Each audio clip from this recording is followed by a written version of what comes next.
Alors chaque jour, dans la France Bouge, Jean-Marc Bernier, on aime revenir sur l'histoire d'une marque, d'une entreprise qui marque des générations. Je vous propose de découvrir la marque Riant. Riant, elle existe depuis le début du XXe siècle. Bonjour Quentin Paillet. Bonjour Elisabeth. Alors vous avez arpenté les allées du Salon de l'Agriculture. Riant, c'est dans un village de 900 habitants et c'est une histoire bien particulière, bien française finalement. Et oui Elisabeth, je vous emmène au cœur du Berry, donc à Riant. C'est un petit village de 900 habitants, c'est à mi-chemin entre Bourges et Sancerre. Là-bas, une entreprise s'est spécialisée dans les produits laitiers depuis plus de 120 ans. Tout commence en 1901. Désiré et Francine Tribala fabriquent du fromage à partir du lait de leur vache. Et dans les années 50, leur petit-fils, Hubert Tribala, reprend les rênes de la laiterie et la transforme en une véritable entreprise qui ne tarde pas à partir à la conquête de la France.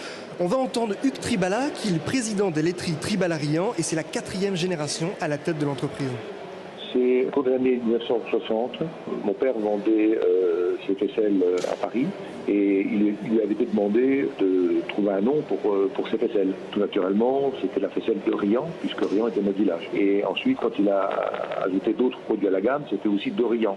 Et donc Riant est devenu, par la force des choses, naturellement une marque associée à un village dans lequel notre laiterie a toujours été implantée et elle l'est toujours. L'ancienne ferme est au cœur de la laiterie d'aujourd'hui. Nous y faisons des réunions de travail. Ça reste nos racines, notre histoire continue à se construire au même endroit.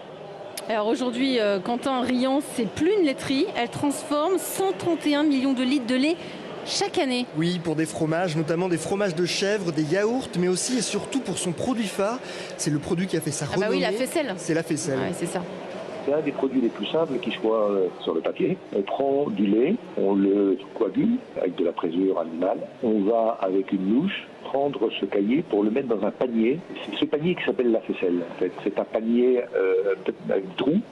Et donc le caillé reste dans le panier et le sérum, donc le petit lait, s'égoutte par les trous au fond du pot. Alors ça, c'est un de nos principaux produits, mais nous avons toute une gamme de fromages, dont le crottin de chèvre, qui est un produit historique aussi de notre entreprise. Et nous avons également la fameuse crème brûlée, qui est un de nos produits phares aussi de la gamme.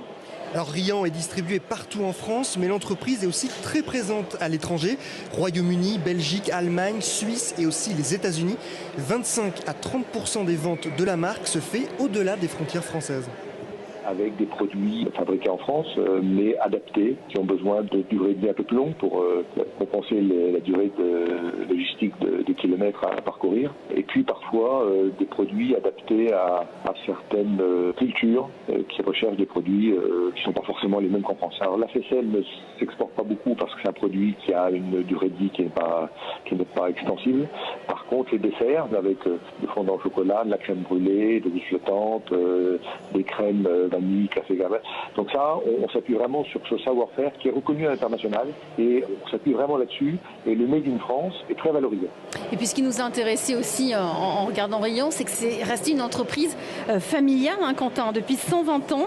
Est-ce qu'elle compte le rester? Oui Elisabeth, ça je peux vous le dire, elle compte le rester. La 5e génération est déjà là et elle est bien décidée à perpétuer l'héritage.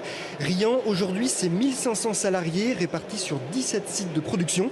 C'est une belle histoire entrepreneuriale et familiale, donc, et qui a conquis le monde depuis son petit village de 900 habitants.